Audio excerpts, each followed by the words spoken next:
पर है गोविंद वल्लभ पंत सागर में स्थित है। कहां पर स्थित है, यह सिंपल सी बात आपसे पूछी जा रही है, तो साथियों ये यूपी के सोनभद्र में स्थित है। उसके बाद देखिए अगला सवाल है, भारत में सबसे बड़ी अंतर्देशीय खारे पानी की झील सामर झील ये किस राज्य में स्थित है। तो सिंपल सा आपको ध्यान रखना है, सामर झील कहां पर स्थित है, राजस्थान में स्थित है। उसके बाद देखिए अगला सवाल, निम्नलिखित में से कौन सा झरना भारत का सबसे ऊंचा झरना है जो कि शरावती नदी से निकलता है। तो मैं कहूंगा जोग झरने की बात चल रही है साथियों, जोग झरना भारत का सबसे ऊंचा झरना है जो कि शरावती नदी से निकलता है। जितने पॉइंट आपको बता दूं ना उतने पॉइंट साथियों आप लोग याद रखिएगा, एग्जाम हॉल में आप लोग याद करेंगे टारगेट सिलेक्शन को। कौन सा भारत में सबसे बड़ा नदी द्वीप है, तो मैं कह सकता हूं माजुली नदी द्वीप की अगर बात करते हैं तो ये भारत में सबसे बड़ा नदी द्वीप है। भारत में सैन्य सेवाओं के लिए सर्वोच्च पुरस्कार श्रेष्ठता के क्रम में निम्नलिखित में से साथियों कौन सा आता है। तो मैं कहूंगा सैन्य सेवाओं की अगर बात करें और सर्वोच्च पुरस्कार की अगर बात करें तो परमवीर चक्र आपको साथियों बता देना है, यानी कि आंसर अगर आपको ऑप्शन नंबर ए है तो बिल्कुल करेक्ट है।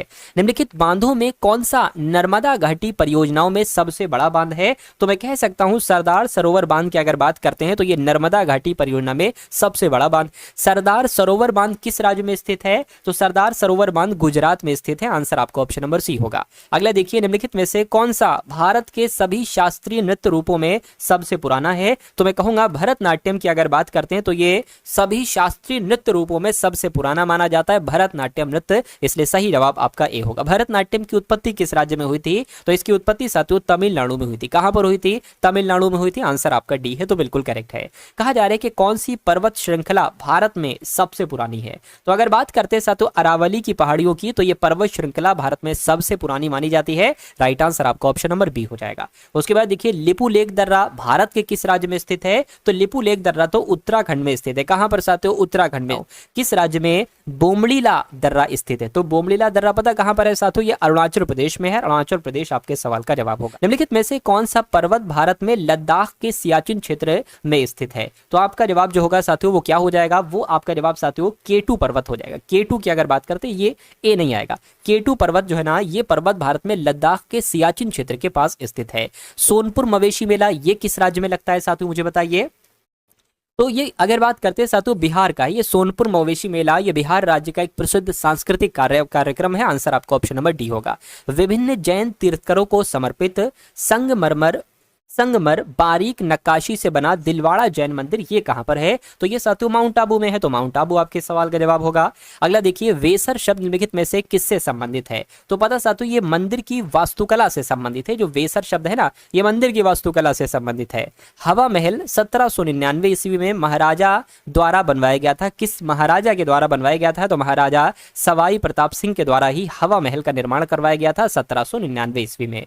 उसके बाद देखिए साथियों उत्तर प्रदेश के किस शहर में भगवान शिव के सम्मान में कैलाश मेला आयोजित किया जाता है, तो मैं कहूंगा उत्तर प्रदेश के आगरा शहर में भगवान शिव के सम्मान में कैलाश मेला आयोजित किया जाता है, आंसर आपका ऑप्शन नंबर ए होगा। उसके बाद देखिए साथियों उम्मेद भवन पैलेस किस शहर में स्थित है, तो ये साथियों जोधपुर में स्थित है। क्या उम्मेद भवन पैलेस ये कहां पर स्थित है, तो जोधपुर में स्थित है, आंसर आपका ऑप्शन नंबर बी होगा। कहा आपसे जा रहे कि किस ऑपरेशन के अंतर्गत भारत सरकार द्वारा भारत के मेडिकल छात्रों के यूक्रेन से भारत लाया गया था, तो ये क्वेश्चन साथियों मोस्ट इंपॉर्टेंट है, आप लोग याद रखेंगे। इस ऑपरेशन का नाम था ऑपरेशन गंगा और इस ऑपरेशन की मदद के अंतर्गत ही भारत सरकार द्वारा भारत के मेडिकल छात्रों को यूक्रेन से भारत लाया गया था। उसके बाद देखिए पहला वाणिज्यिक परमाणु ऊर्जा स्टेशन तारापुर ये किस देश की मदद से स्थापित किया गया था, तो ये साथियों यूएसए की मदद से स्थापित किया गया था, आंसर आपका ऑप्शन नंबर सी होगा। किस देश ने विश्व का पहला तैरता हुआ परमाणु संयंत्र विकसित किया, तो मैं कहूंगा साथियों रूस देश की अगर बात करते हैं तो विश्व का पहला तैरता हुआ परमाणु संयंत्र विकसित किया तो रूस देश ने विकसित किया। उसके बाद देखिए भारत में सबसे बड़ा परमाणु ऊर्जा संयंत्र कहां पर स्थित है, तो ये कहां पर स्थित है, ये तमिलनाडु में स्थित है। तमिलनाडु आपके सवाल का जवाब हो जाता है।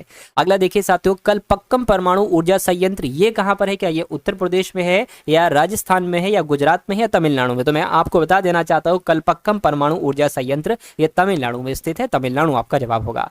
भारत में कौन सा परमाणु परमाणु ऊर्जा स्टेशन पूरी तरह से स्वदेशी रूप से बनाया गया है? तो मैं कह सकता हूं कलपक्कम परमाणु ऊर्जा स्टेशन की अगर बात करें तो यह पूरी तरह से स्वदेशी रूप से बनाया गया है। अगला देखिए, काकरापार परमाणु ऊर्जा स्टेशन में स्थित है, क्या ये महाराष्ट्र में है, कर्नाटक में है, गुजरात में है? तो ये साथियों काकरापार परमाणु ऊर्जा स्टेशन ये गुजरात में स्थित है। राइट आंसर आपका ऑप्शन नंबर सी हो जाता है। भारत में सबसे बड़ा परमाणु ऊर्जा केंद्र कौन सा है? तो कौन सा है साथियों? कुडनकुलम है, आपको याद रखना है। भारत में सबसे बड़ा परमाणु ऊर्जा केंद्र कौन सा है? तो कुडनकुलम है।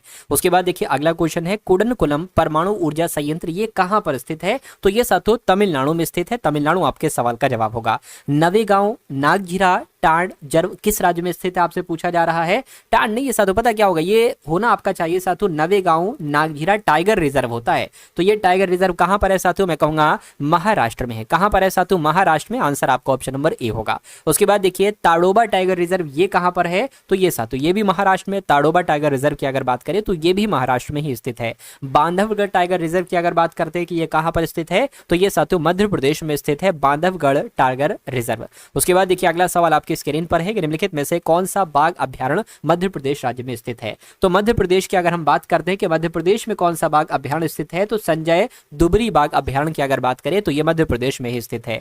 पन्ना और पेंच टाइगर रिजर्व ये किस राज्य में स्थित है? तो ये भी साथियों मध्य प्रदेश में स्थित है, पन्ना और पेंच टाइगर रिजर्व। उसके बाद देखिए कान्हा टाइगर रिजर्व की अगर बात करते हैं ये कहां पर स्थित है? तो ये भी मध्य प्रदेश में ही स्थित है, Kanha tiger reserve. Satpura tiger reserve की अगर बात करें कि ये कहां पर है, तो ये भी साथियों मध्य प्रदेश में है। मध्य प्रदेश में जो भी टाइगर रिजर्व ये आपके एग्जाम में पूछे जाते हैं, अक्सर वो पूछा जाता है जो मध्य प्रदेश में होता है। तो आपको मालूम होना चाहिए कि मध्य प्रदेश में इतने सारे साथियों ये सारी चीजें स्थित हैं, है ना। जैसे कि टाइगर रिजर्व पन्ना और पेंच ये हो गया मध्य प्रदेश में, कान्हा टाइगर रिजर्व मध्य प्रदेश में, सतपुड़ा टाइगर रिजर्व मध्य प्रदेश में। क्षेत्रफल के आधार पर भारत का सबसे छोटा राज्य कौन सा है? तो सबसे छोटा राज्य अगर बात करते हैं साथियों कौन सा है, ये आपसे यहाँ पर पूछा जा रहा है।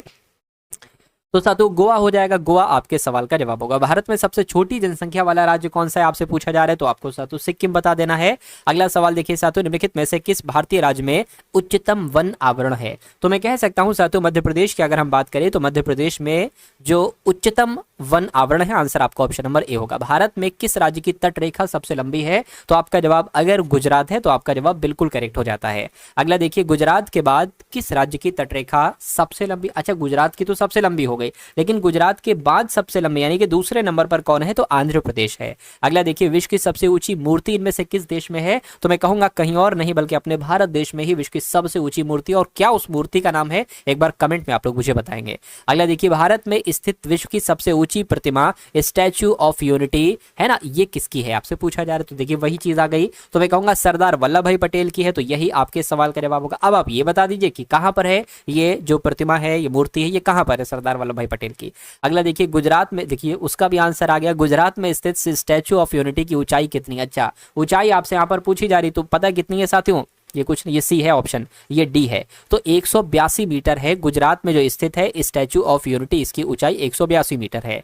केंद्रीय आलू अनुसंधान संस्थान ये कहां पर स्थित है? तो आपको मालूम होना चाहिए साथियों ये शिमला में स्थित है। कहां पर? शिमला में स्थित है। आंसर आपका ऑप्शन नंबर सी होगा। भारतीय सुदूर संवेदन संस्थान की स्थापना कहां पर हुई थी? तो इसकी स्थापना पता कहां पर हुई थी साथियों? देहरादून में हुई थी, भारतीय सुदूर संवेदन संस्थान की स्थापना। अगला देखिए भारत के राष्ट्रीय समुद्र विज्ञान संस्थान का हेडक्वार्टर यानी कि इसका मुख्यालय कहां पर स्थित है? तो पता साथियों कहां पर स्थित है? गोवा में स्थित है। आंसर आपका ऑप्शन नंबर बी होगा। राष्ट्रीय डेयरी अनुसंधान संस्थान ये कहां पर स्थित है? तो ये कहां पर स्थित है? मैं कहूंगा ये करनाल में स्थित है। तो करनाल आपका जवाब होगा। उसके बाद देखिए भारतीय मृदा विज्ञान संस्थान का केंद्र कहां पर स्थित है बताइए। तो अगर बात करते हैं साथियों भोपाल की, तो भारतीय मृदा विज्ञान संस्थान का केंद्र कहां पर स्थित है? तो भोपाल में स्थित है। उसके बाद देखिए नेताजी सुभाष राष्ट्रीय खेल संस्थान, ये झांसी में है या ये इम्फाल में है, गुवाहाटी में है? नहीं साथियों ये पटियाला में है, नेताजी सुभाष राष्ट्रीय खेल संस्थान। अगला देखिए मेलस डोमेस्टिका किसका वैज्ञानिक नाम है? तो पता साथियों सेब के पेड़ का वैज्ञानिक नाम क्या है? तो मेलस डोमेस्टिका है। ये इंपॉर्टेंट क्वेश्चन है, आप लोग यहाँ पर याद रखेंगे। अगला देखिए घरेलू मक्खी का वैज्ञानिक नाम क्या है? तो आपको मालूम होना चाहिए मस्का डोमेस्टिका घरेलू मक्खी का वैज्ञानिक नाम है। उसके बाद देखिए निम्नलिखित में से कौन सा आलू का वैज्ञानिक नाम है? तो आलू के वैज्ञानिक नाम की अगर हम बात करते हैं तो सोलेनम ट्यूबरोसम जो है ना, ये आलू का वैज्ञानिक नाम है। उसके बाद देखिए एलिफस मैक्सिमस किसका वैज्ञानिक नाम है? तो अगर बात करते हैं यहाँ पर एशियाई हाथी की, तो एलिफस मैक्सिमस की अगर बात करें तो ये एशियाई हाथी का वैज्ञानिक नाम है। निम्नलिखित में से किस विटामिन को रेटिनॉल के नाम से भी जाना जाता है? तो पता सातों विटामिन ए की अगर बात करते हैं तो इसका रासायनिक नाम क्या है? रेटिनॉल है इसका रासायनिक नाम विटामिन ए का। विटामिन बी के रासायनिक नाम की अगर बात करते हैं कि विटामिन बी का रासायनिक नाम यहाँ पर आपसे पूछा जा रहा है, बताइए सातों। तो आपको मालूम होना चाहिए थायमीन की अगर बात करें तो थायमीन विटामिन बी का रासायनिक नाम है। उसके बाद देखिए नियासिन किस विटामिन का रासायनिक नाम है? नियासिन। तो मैं कहूंगा विटामिन बी3 की जब बात आएगी तो विटामिन बी3 का नाम आएगा, क्योंकि विटामिन बी3 का रासायनिक नाम क्या है? नियासिन है। ये भी आपको याद रखना है। इनमें से किसे जवाहर सुरंग के नाम से भी जाना जाता है? तो जवाहर सुरंग के नाम से सातु बनिहाल दर्रे को जाना जाता है। बनिहाल दर्रे को ही सातु जवाहर सुरंग के नाम से जाना जाता है। निम्नलिखित में से कौन सा दर्रा हिमाचल प्रदेश को लेह से जोड़ता है? ये आपसे यहाँ पर पूछा जा रहा है। तो बाड़ा लाचा दर्रे की अगर बात करते हैं, ये दर्रा हिमाचल प्रदेश को लेह से जोड़ता है। उसके बाद देखिए नुआखाई किस राज्य का फसल त्योहार है? तो अगर यहाँ पर बात करते हैं साथियों ओडिशा की, तो नुआखाई किस राज्य का फसल त्योहार है? तो मैं कहूंगा ओडिशा का फसल त्योहार है। उसके बाद देखिए उत्तर प्रदेश में निम्नलिखित में से कौन सा रामसर स्थल शहीद चंद्रशेखर आजाद पक्षी अभ्यारण्य के नाम से मतलब जाना जाता है? ये आपसे पूछा जा रहा है। तो मैं कहूंगा नवाबगंज पक्षी अभ्यारण्य आपका जवाब हो जाएगा। उत्तर प्रदेश में ये जो रामसर स्थल है नवाबगंज पक्षी अभ्यारण्य, ये शहीद चंद्रशेखर आजाद पक्षी अभ्यारण्य के नाम से भी जाना जाता है। निम्नलिखित में से कौन सी आर्द्रभूमि उत्तर प्रदेश में स्थित नहीं है? देखिए हैदरपुर आर्द्रभूमि उत्तर प्रदेश में, समनपुर पक्षी अभ्यारण्य भी उत्तर प्रदेश में और सांडी पक्षी अभ्यारण्य भी उत्तर प्रदेश में है। लेकिन सामहर झील की अगर बात करते हैं तो ये कहां पर है? ये राजस्थान में है। उसके बाद देखिए समसपुर पक्षी अभ्यारण्य की अगर बात करें तो ये कहां पर स्थित है? तो ये उत्तर प्रदेश में स्थित है, मैंने आपको अभी बताया था।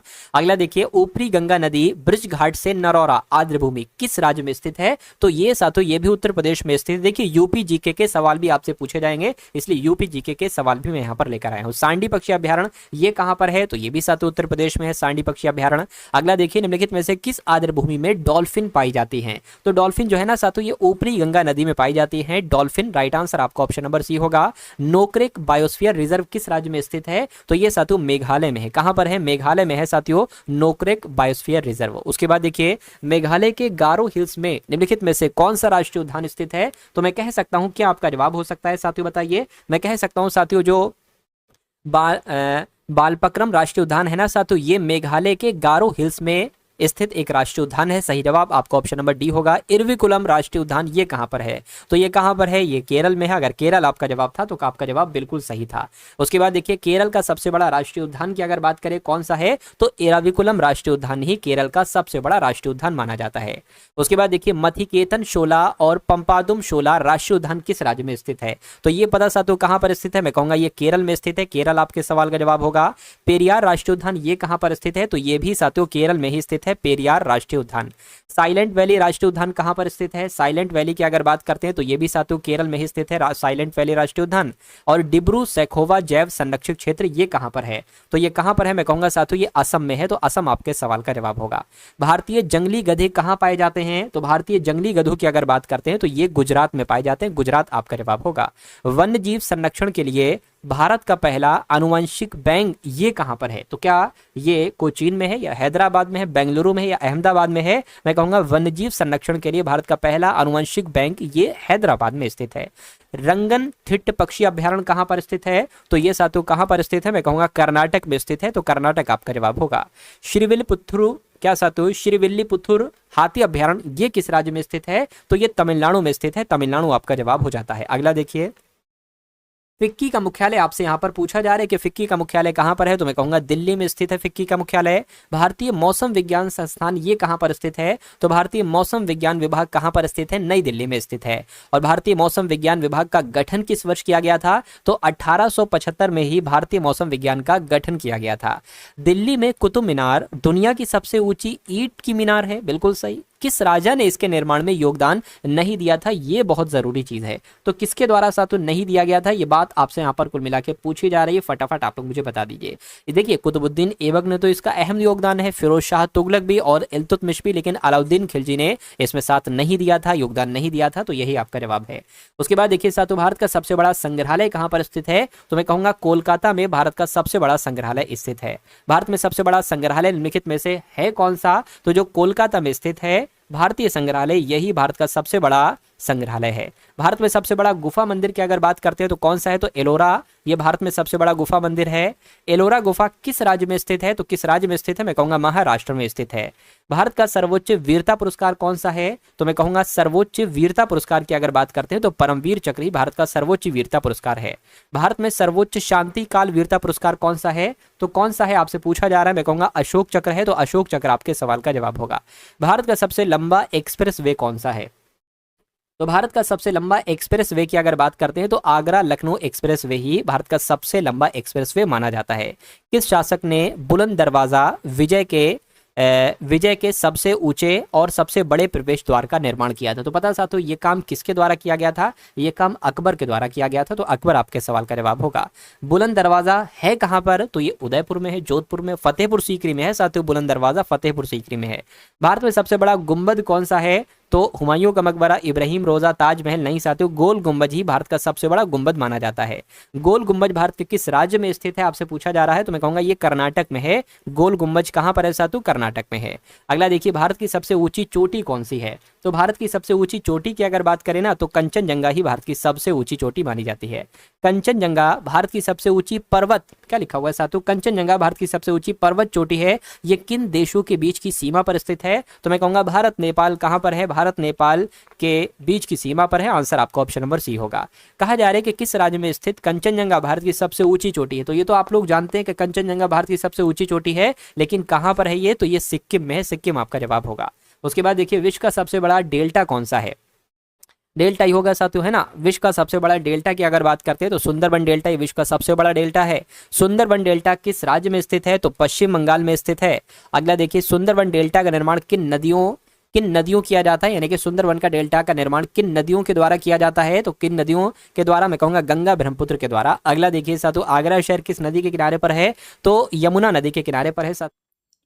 तो दोस्तों ये वीडियो आप लोगों को कैसी लगी कमेंट बॉक्स में ज़रूर बताएं। वीडियो अच्छी लगे तो वीडियो को लाइक करें और चैनल पर नए हैं तो चैनल को सब्सक्राइब करें।